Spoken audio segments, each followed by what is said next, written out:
They returned to Earth looking much the same, but beneath the surface, 4 astronauts were profoundly changed.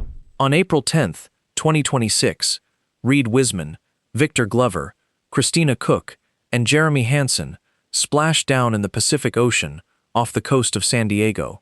They had just spent 10 days farther from Earth than any human being in history, completing a loop around the far side of the Moon aboard the Orion spacecraft and reaching a maximum distance of 406,777 kilometers from home. They broke the record set by Apollo 13 in 1970, captured over 7,000 photographs of the lunar surface, and watched the sun disappear behind the Moon from a vantage point no human eyes had ever occupied. Yet, for all that triumph, the most quietly extraordinary aspect of the mission was the transformation it wrought upon their bodies. Because 10 days in deep space is not a vacation, it is a controlled demolition of everything your body assumes about the world. The changes begin within hours, not days. The moment the Space Launch System engines cut off, and the crew reached orbit on April 1st, gravity stopped pulling their blood and body fluids downward. On Earth, roughly 2 liters of fluid reside in your legs at any given moment, held there by gravity, like water settling to the bottom of a glass. Remove that gravity, and the fluid has nowhere to go but up, flooding into the chest and head almost immediately. The face swells, the sinuses clog, and the legs thin out. Astronauts have a name for it that sounds almost funny until you consider its implications. Puffy face, chicken legs. Within a few hours of reaching orbit, the Artemis II crew would have looked noticeably different from their launch day photos, with swollen cheeks, narrowed eyes, and congested noses. Their legs would have begun to shrink as fluid drained out of them. If you saw a photo of an astronaut on day 3 next to their official crew portrait, you might think they were sick. But they weren't sick. Their bodies were doing exactly what they are built to do, adapting to their environment. The problem is that the environment was lying to them. Your cardiovascular system is an engineering marvel, evolved over hundreds of millions of years to solve one specific problem: pumping blood uphill against a constant gravitational pull. Your heart, veins, arterial valves, and leg muscles are all calibrated to fight gravity every second of your life. Take that gravity away, and the system doesn't break. It recalibrates. Your heart, suddenly having no hill to pump against, begins to shrink. This isn't from disease, but from efficiency. A smaller heart is all you need when there's no resistance, and your body, in its ruthless pragmatism, starts downsizing the one organ you cannot afford to lose. On a 10-day mission, the shrinkage is measurable but modest. On a 6-month mission aboard the International Space Station, it becomes a serious medical concern. The Artemis II crew was fortunate in this regard. 10 days was enough to start the process, but not long enough to make it dangerous. The true danger emerges later, on the ground, when that shrunken heart suddenly has to pump against full Earth gravity again. Recovery teams were waiting in the Pacific for a reason. The crew would not be walking off the helicopter unaided, at least not comfortably. Then there is the skeleton. Bone is not the dead scaffolding most people imagine. It's a living tissue constantly being torn down and rebuilt by 2 types of cells working in opposition. Osteoclasts dissolve old bone, while osteoblasts lay down new bone. On Earth, the balance between these two is maintained by mechanical stress, the weight of your own body pressing down on your skeleton every time you stand, walk, or climb stairs. That stress signals your bones to stay strong, a demand to remain dense or shatter. In microgravity, this signal vanishes. Your skeleton is no longer bearing a load. The osteoclasts continue dissolving bone at their normal rate, but the osteoblasts slow down because there is no demand for new construction. The result is a net loss of roughly 1 to 1.5% of bone mineral density per month, concentrated in the weight-bearing bones of the hips, spine, and legs.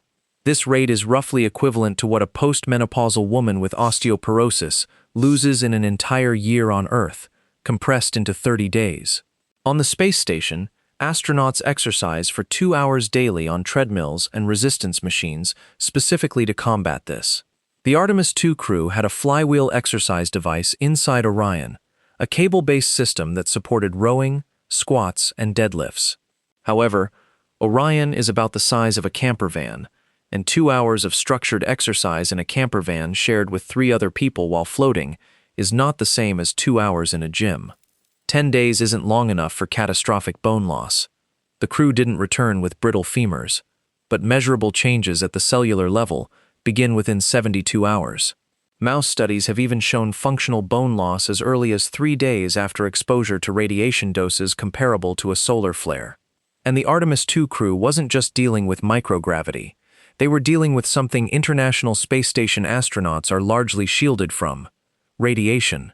This is where Artemis II diverged from every crewed mission of the past half-century. The ISS orbits inside Earth's magnetosphere, the magnetic bubble that deflects most of the high-energy particles streaming in from the Sun and deep space. While not perfect, this protection is substantial. The Artemis II crew left that bubble. They flew through the Van Allen radiation belts on the way out and again on the way back, regions where trapped electrons and protons swirl at tremendous energies. For the days they spent between Earth and the Moon, and on the far side of the Moon, they were exposed to the full deep space radiation environment, galactic cosmic rays, and whatever the Sun decided to throw at them, with nothing between them and those particles but the aluminum and composite walls of the Orion capsule. Orion carried 6 radiation sensors throughout the spacecraft, and each crew member kept a personal dosimeter in their pocket. If the Sun had unleashed a powerful solar particle event during the mission, those sensors would have sounded warnings, and the crew would have sheltered in the most heavily shielded section of the capsule. The Sun cooperated this time, remaining relatively quiet. But quiet doesn't mean safe. The total dose for the 10-day mission was modest by career astronaut standards, roughly equivalent to a full-body CT scan. That sounds manageable, and for a single mission, it is. The concern isn't what one CT scan does to you, it's what that exposure reveals about longer missions. The radiation in deep space is qualitatively different from what astronauts encounter in low Earth orbit. Galactic cosmic rays include heavy ions, atomic nuclei stripped of their electrons and accelerated to enormous speeds, that punch through shielding and through cells in ways that low-energy radiation does not. A single heavy iron ion, and iron alone accounts for about 13% of the dose equivalent from galactic cosmic rays, can tear through a cell like a bullet through paper, shredding DNA in ways the cell's repair machinery struggles to fix cleanly. The damage isn't always lethal to the cell. Sometimes, the cell survives with errors in its genetic code, and those errors can accumulate over time into something worse. NASA knew this going in. That's why they designed one of the most unusual experiments in spaceflight history to fly alongside the crew. Mounted on a wall inside the Orion capsule were a set of small devices, about the size of USB thumb drives. Each contained living human bone marrow, grown from cells donated by the astronauts themselves before the flight. The experiment was called Avatar, a virtual astronaut tissue analog response. The idea was elegant and slightly unsettling. Scientists at Harvard's Wyss Institute had taken platelet samples from Wiseman, Glover, and Hansen, extracted the bone marrow stem cells, and cultivated them onto organ-on-a-chip devices that replicated the structure and function of human bone marrow. These chips flew the same trajectory as their human donors, absorbing the same radiation and experiencing the same microgravity for the entire 10-day mission. Twin chips remained on the ground as controls. Bone marrow was chosen deliberately because it's one of the most radiation-sensitive tissues in the human body, producing red blood cells, white blood cells, and platelets.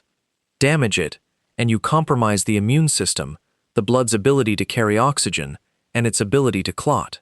When the chips return to the lab, researchers will perform single-cell RNA sequencing to map how thousands of individual genes changed during the flight.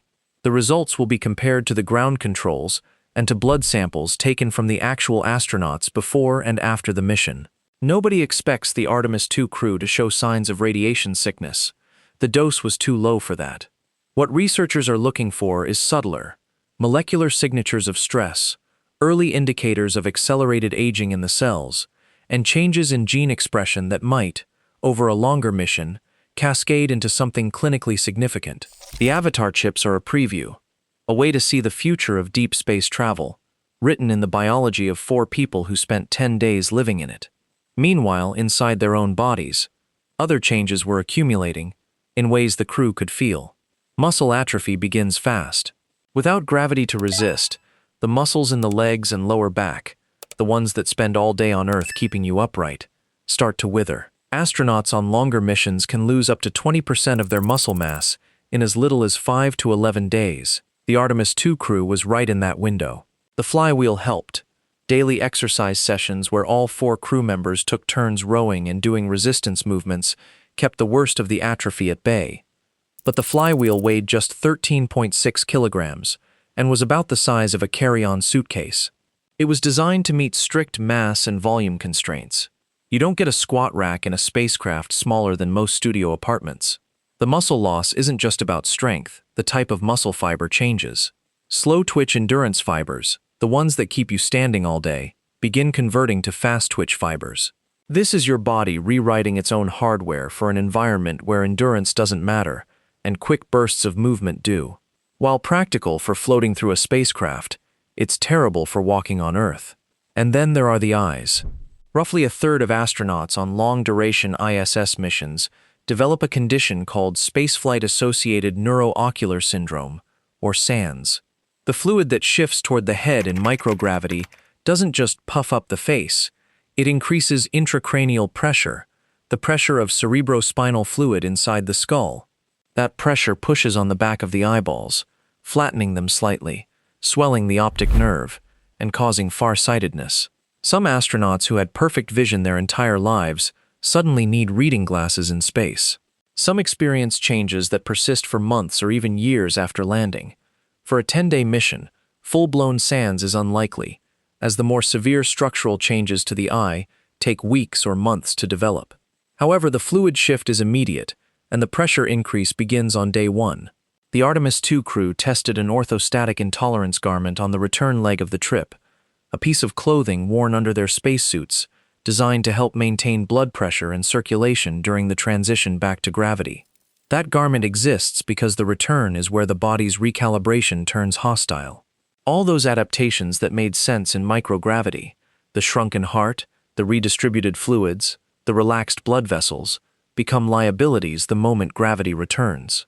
When Orion hit the upper atmosphere at roughly 40,233 kilometers per hour, the crew experienced a 6-minute communications blackout as plasma formed around the capsule during peak heating.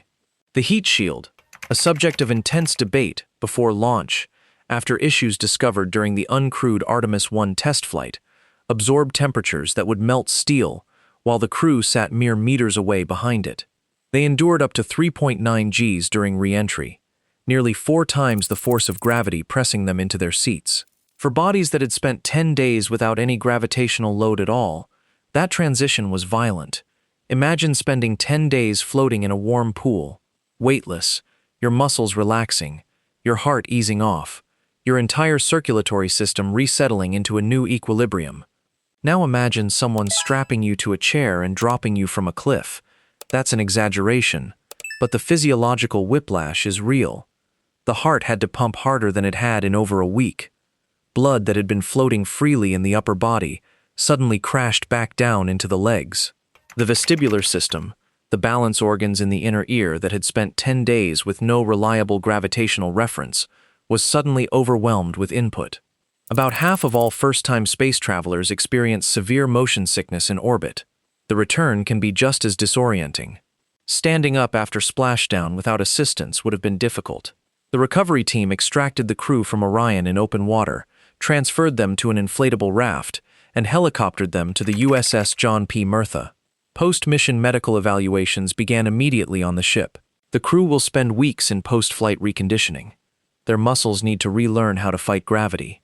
Their cardiovascular systems need to readjust to pumping blood uphill. Their bones need the mechanical stress of walking and standing to signal the osteoblasts to start rebuilding.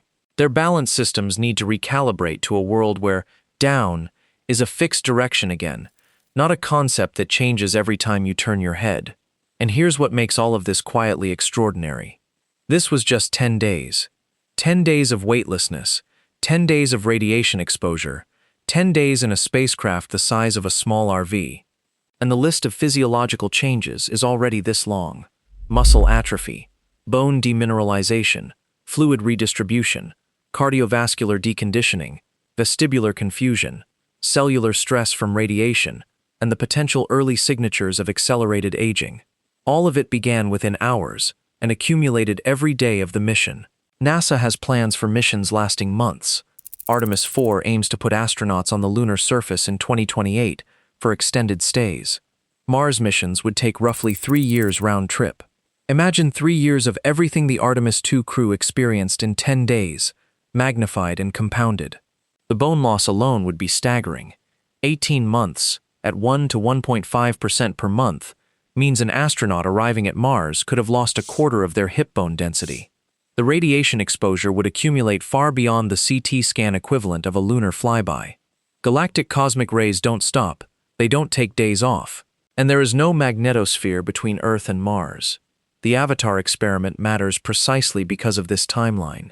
If scientists can identify the molecular changes that 10 days in deep space caused in personalized bone marrow models, they can begin predicting what 30 days would do, what 90 days would do, what 3 years would do. More importantly, they can start designing countermeasures, drugs, supplements, shielding strategies, and exercise protocols tailored to each astronaut's individual biology. Dr. Stephen Platz, NASA's chief scientist for human research, described the overarching hazards of spaceflight with a single acronym: RIDGE, radiation, isolation, distance from Earth, gravity, environment. Every one of those hazards was present during Artemis II, and every one of them left a mark. The crew also participated in an immune biomarkers investigation, blotting saliva onto specialized paper booklets, since Orion had no refrigeration. Those samples will reveal whether deep space conditions reactivated dormant viruses in their systems, a phenomenon observed in ISS astronauts where latent herpes viruses flare up under the combined stress of microgravity and confinement. Spaceflight suppresses the immune system. The exact mechanisms are still being studied, but the pattern is consistent. Astronauts get sick more easily in space, their wounds heal more slowly, and viruses that have been dormant in their bodies for years sometimes wake up. 10 days may not be long enough to see the full effect, but the saliva samples will tell the story. Wrist-worn actigraphy devices tracked their sleep patterns and behavioral performance in real time. In a capsule barely large enough for 4 people to sleep, eat, and work without bumping elbows, sleep quality is not a given. The absence of a natural daylight cycle, the constant hum of life support systems, and the knowledge that you are farther from home than any human has ever been, all of it compounds. About 70% of astronauts report headaches in space, even those who never get them on Earth. The likely culprit is a combination of elevated intracranial pressure from fluid shifts, impaired venous drainage from the brain, and slightly elevated carbon dioxide levels in the cabin atmosphere. A headache you can't escape in a room you can't leave while floating in a place where the nearest hospital is 400,000 kilometers away. That's not just a medical issue, that's a psychological one. NASA's behavioral researchers were watching closely. The ARCA study monitored the crew's teamwork dynamics, cognitive performance, and stress levels throughout the mission. 4 people in a space the size of an RV for 10 days, performing complex tasks while their bodies silently reconfigure themselves, represents a psychological pressure that no amount of underwater training or cave exploration can fully replicate. Jeremy Hansen had spent a week living deep underground in an Italian cave as preparation, which helped with the confinement. It couldn't prepare him for the radiation. Christina Koch has extensive experience with long-duration spaceflight, having spent 328 consecutive days on the ISS in 2019 and 2020, the longest single spaceflight by a woman at the time. She knows what microgravity does to a body over months. For her, 10 days was a sprint. For the others, it was their first time experiencing what it feels like when your own biology turns against the environment you've chosen. There's a small detail that rarely makes it into the dramatic accounts of spaceflight. Food tastes different in space. The fluid shift toward the head congests the sinuses so thoroughly that astronauts report everything tasting muted, like eating with a bad cold. The Artemis II menu included 58 tortillas, barbecued brisket, vegetable quiche, spicy green beans, 5 varieties of hot sauce, and condiments ranging from maple syrup to Nutella. The hot sauce wasn't an indulgence, it was a necessity. When your taste buds are effectively muffled by the same swelling that puffs up your face, you reach for the strongest flavors available. The crew rehydrated freeze-dried meals using Orion's water dispenser and heated them with a briefcase-sized food warmer. Eating in microgravity, where crumbs float into instrument panels and liquids form wobbling spheres that drift toward electrical systems, is its own kind of operational challenge. Every meal is an exercise in controlled chaos. In January 2026, while aboard the International Space Station, NASA astronaut Michael Frink suddenly lost the ability to speak for roughly 20 minutes. Mission controllers ruled out a heart attack and choking, but the incident was alarming enough to end his mission early, one of the rarest medical evacuations in the history of the station. The Artemis II crew was farther from help than Frink. If a medical emergency had occurred on the far side of the moon, during those 40 minutes of communications blackout when the moon itself blocked all contact with Earth, there would have been no rescue option, no abort, no emergency return in time to matter. The crew carried medications and basic medical supplies. They did not carry a surgeon. What returned to Earth on April 10th was 4 people who looked, from the outside, mostly like themselves, a little puffy, a little unsteady, smiling in their orange survival suits as they were pulled from the water.